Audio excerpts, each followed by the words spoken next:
So, if you are somebody who prefers to read along while somebody else is reading, make sure that you do that. This is what this video is for. So, I will be reading pages 1 to 11. Sorry, the screen is lagging and it's weird. So, make sure that your eyes are on your text and you're filling out your reading guide as we go. Okay? I will try not to talk way too fast, which apparently I do. Okay, so we are starting where it says, A Shorty Falls. Okay? The shouting and screaming outside started at dinner time. We were sitting on the living room couch, eating macaroni and cheese and watching Judge Joe Brown on the TV. Between the banging of the heat pipes and the noise outside, it was one big racket. "Deshawn, turn up the sound," Grandma said. I put my tray on the couch and turned up the volume. The TV was old, and no one knew where the clicker was anymore. It was just me and Grandma that night, My big sister Nia was out with her boyfriend LaRue. Outside, the yelling got louder and the police sirens started. Grandma flinched and put down her fork. She shook her gray head wearily, and the skin around her eyes wrinkled. Noise around here is going to make me lose my mind. I glanced toward the thick green curtains that covered the window. Ever since gangbangers cocktailed the apartment down the hall, Grandma had kept the curtains closed all the time. "Don't go near that window," she warned. "They could start shooting." The curtains already had 2 bullet holes the size of bottle caps. There were bullet holes in the walls, too. Grandma had put a picture over one of them, and another was blocked by our little Christmas tree decorated with tinsel and candy canes. We would have been safer living on a high floor, but the elevators were always broken, and it was hard for Grandma to climb the stairs after cleaning houses all day. In the projects, the older you got, the closer to the ground you wanted to live. The sirens and shouting grew louder. I gave Grandma a pleading look. "No," she said firmly. "But the police are here," I argued. "Won't be any more shooting." "I said no," Grandma repeated, but her words sounded weary and defeated, and I knew I could wear her down. "Come on, please," I pestered. Outside, the sirens had now stopped, but there was still lots of shouting. "Just let me look." "Oh, okay." Grandma gave in, just like I knew she would. "But be quick." I hurried over and peeked through the curtains. The window was streaked with dirt, and cold winter air seeped in around the edges. Outside, a crowd of people had gathered in the dark. All I could see were the tops of heads and shoulders. "Must be something big going on," I said. "Let me go see." "Please." "No, you ain't allowed out after dark. I'll stay right by the front, I promise." "No." "Nothing bad's going to happen with all those people out there." "No." "Come on, Grandma. I'll only be a few minutes, I swear." She let out a disheartened sigh. "You ain't going to stop bothering me till I say yes, are you? Come back quick here, and don't go nowhere else."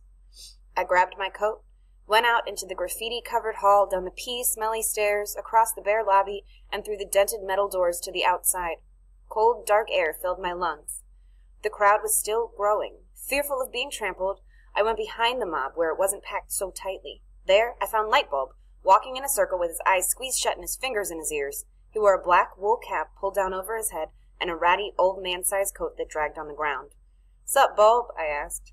Lightbulb opened his eyes, but shook his head and kept his fingers in his ears.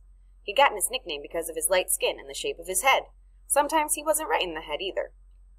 "Come on, don't get all janky on me," I said. "A shorty fell." Lightbulb winced as if just talking about it caused him pain. "Long way down. He's dead for sure." By the age of 12, seeing dead folks was nothing new. The gangbanger who laid glassy-eyed in a pool of blood in the lobby, the lady who was stabbed and crawled down 4 flights of stairs, leaving a long, brownish-red trail before she bled out, the crusty old wino who froze to death on a bench, but I'd never seen a dead kid before. The crowd was packed tight. No way someone my size could fight through all those legs and hips to see. Besides, the police were lining the area with yellow crime scene tape. The ambulance men were in there, crouching down. I figured the best place to see would be from the monkey bars in the middle of the yard. The bars were cold in my bare hands as I climbed. Around me rose the broad, flat buildings of the Frederick Douglass Project. Lights glowed in some windows, and red and green Christmas lights were strung across a few balconies, but many more windows were boarded up and dark. I was watching the police clear a semicircle of space near the side of my building when behind us on Abernathy Avenue a car door slammed. A black Mercedes with dark windows stood at the curb, shiny chrome rims still spinning like they were going 100 miles an hour. A man got out, and the crowd began to part as he walked toward the building. He was shorter than some, but stocky and powerfully built.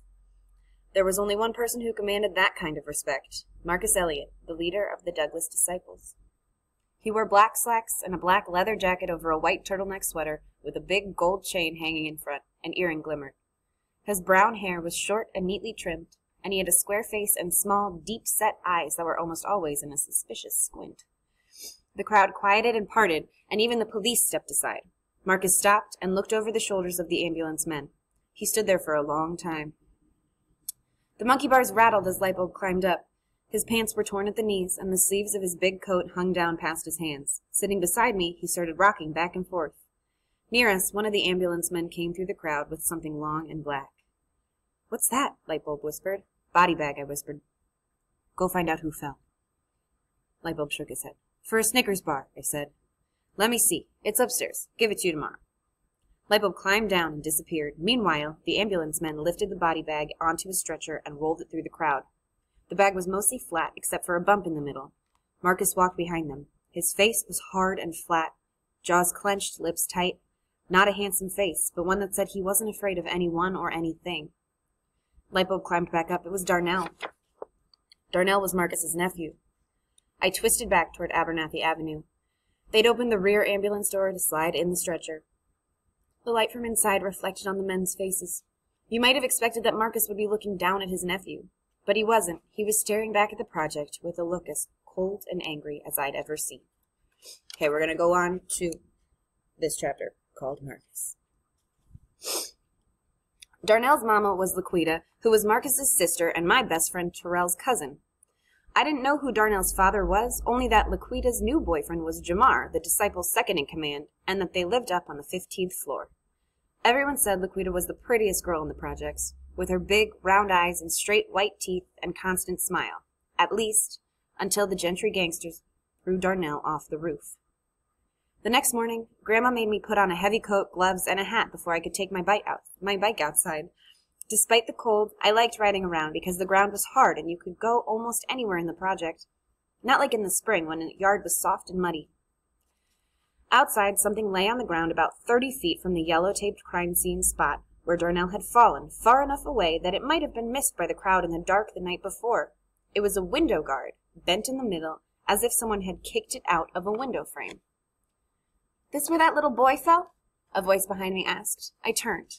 It was a girl with big, pretty eyes, wearing a clean pink jacket with a hood lined with white fur pulled tightly around her face like an Eskimo. "Over there," I pointed toward the yellow tape. "It's so sad." "They say the Gentry gangsters did it," I said, repeating what I'd heard. The girl scowled. "Who's that?" It was hard to believe she didn't know. "The rival gang," I said, "from over in the Gentry project. I heard Jamar, the baby mama's boyfriend, told the police he saw 2 men run away wearing green bandanas. That's a gangster color." We were in the shadow of the building where it was cold enough to see our breath come out white. A dozen yards away, in the bright sunlight, was a bench. I walked my bike toward it, and the girl and I told each other our names and ages. Hers was Precious, and like me, she was 12. The wooden seat on the bench was broken, so I hopped up on the top. Precious stood in front of me with her hands in her pockets. The sun was strong and took some of the icy sting out of the air. "Where'd you get that nice jacket?" I asked. "My daddy gave it to me for Christmas." She had a bright smile that reminded me of Laquita. "Oh, yeah? I hardly knew anyone who had a father at home, much less one who gave gifts. Only Christmas isn't till next week. I got it early 'cause it's cold and I don't have anything else warm." My best friend, Terrell Blake, came out with his bike. He was wearing baggy pants and an extra-large gray hoodie that hung down to his knees. He rode with one hand, the other jammed down into the hoodie's pocket. "How come they let you out?" I asked, knowing he was supposed to be inside grieving for Darnell with his family. "It's too sad and stuffy up there," he said, straddling his bike. "Makes my asthma act up." Terrell was taller than me, with his skin a little lighter and a thinner nose. One of his front teeth was chipped from a rock fight we'd had a few months before. Recently, he'd started to let his hair grow, and it was almost long enough to braid. He eyed my new friend. "This is Precious," I said. "She lives in number 3. Number 3 was the building across the yard from ours. Until that year, my friends and I had stayed close to our own building, warned by our families not to venture too far because we might get caught in the crossfire gang shooting. But now we were older and more daring. We were talking to Precious when Marcus's Mercedes pulled up to the curb on Abernathy Avenue. It was rare to see gangbangers that early in the day. Glancing around warily, the leader of the disciples started toward us. Marcus's expression was intense and serious all the time. You never saw him joking or clowning? As he got close, I could see a small tattoo of a tear at the corner of his right eye. For people on the outside, the tear was supposed to mean someone close to you had been killed. But in the projects, we knew differently. That tear really meant you had killed someone. Terrell straightened up. Hi, Cousin Marcus, his voice quavered. Marcus barely acknowledged the greeting. Watch my car, he said. He'd started toward our building when I blocked his path with my bike. Marcus stopped and scowled at me. There's something you should see, over here, I said, and led Marcus to the window guard. Terrell got on his bike and trailed behind us until Marcus swung around. I tell you to come, he asked sharply. Head bowed. Terrell rode back to the bench. In the cold shadow of the building, Marcus picked up the window guard and stared at the highest floors where Laquita lived with Jamar and Darnell. Then he looked at me. Deshaun, right? Raven's son? Yes, sir. Anyone else know about this? I shook my head. No, sir. Marcus slowly squeezed the window guard until it doubled over. The skin of his dark hands tightened and his knuckles bulged. The metal creaked until it formed a V, like the V in the furrows of skin between his eyes as he fixed them on me. Know what happens to kids who snitch to the police? Uh-huh. I can trust you? I nodded. What about Darnell?